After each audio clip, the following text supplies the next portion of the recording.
This is the video analysis of reading assessment activity from my second participant, a grade 6 learner.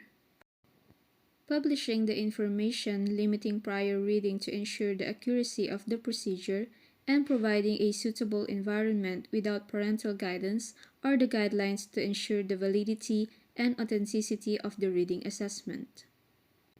This evaluation has consent and an agreement that all information confidentiality, including the guarantee that the entire procedure is solely for academic purposes.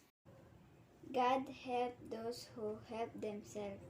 Ching and Lu were brothers. They live in four-story building with many other families. One early dawn in August 1968, the brothers were fall asleep in room. Suddenly, they were awake by strong shaking of the building. Both brothers knew instantly that there was a strong earthquake.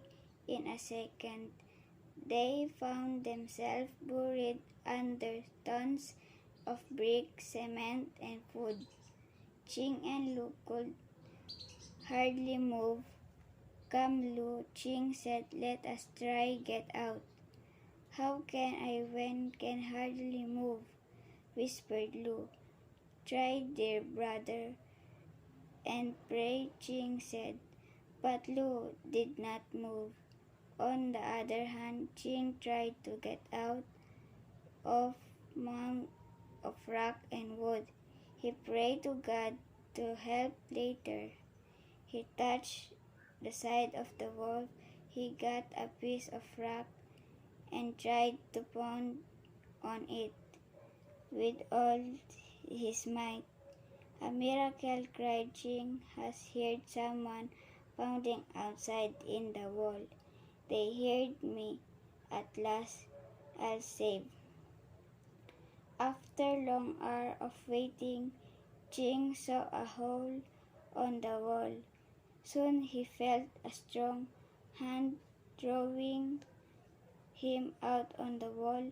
Ching was saved, but Lu could not save anymore.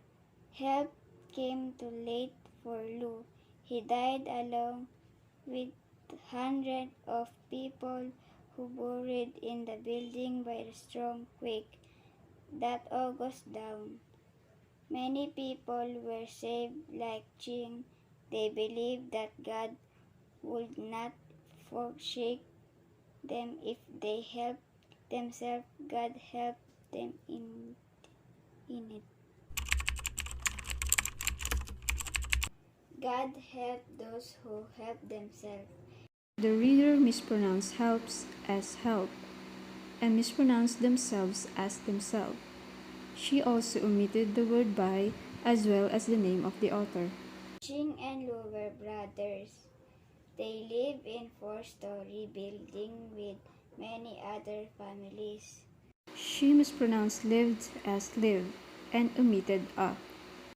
One early dawn in August 1968, Dawn was mispronounced as down. the brothers were fall asleep in room. She mispronounced brothers as brother. Suddenly, they were awake by strong shaking of the building. The reader mispronounced awakened as awake. She also omitted the and mispronounced shaking as shaken. Both brothers knew instantly that there was a strong earthquake. Again, the reader mispronounced brothers as brother. In a second, they found themselves buried under tons of brick, cement, and food. Themselves was mispronounced as themselves, as well as the word buried as buried. Ching and Lu could hardly move. The reader mispronounced could as could. Come, Lu, Ching said, let us try get out. How can I when can hardly move? Whispered Lu. On this part, the reader omitted I. Try, dear brother, and pray, Jing said, but Lu did not move. On the other hand, Jing tried to get out of mound of rock and wood. The reader omitted the and mispronounced mounds as mount. She also mispronounced rocks as rock. He prayed to God to help later. He touched the side of the wall. She mispronounced prayed as pray and inserted the between of and a and omitted a. He got a piece of rock and tried to pound on it with all his might. The reader mispronounced pound as pond. A miracle, cried Jing, has heard someone pounding outside in the wall. She mispronounced as has and omitted he. She also mispronounced heard as heard. And she also inserted in between outside and the. They heard me. At last, I'll save. Again, she mispronounced heard as heard and omitted the word be. After long hour of waiting, Jing saw a hole on the wall. The reader mispronounced hours as hour. Soon he felt a strong hand drawing him out on the wall. The reader inserted a before the word strong and mispronounced hands as hand.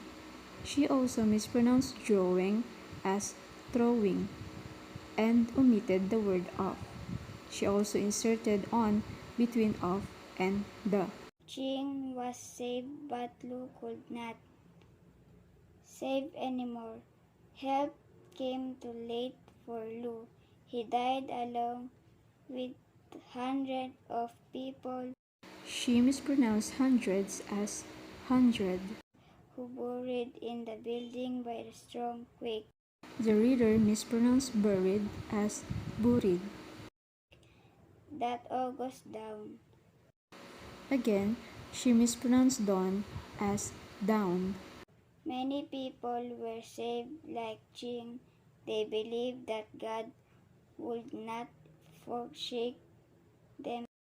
The reader mispronounced forsake as forsake. If they helped themselves, God helped them in it. She mispronounced themselves as themselves. And she also unsuccessfully corrected herself as she said indi and inid instead of indeed.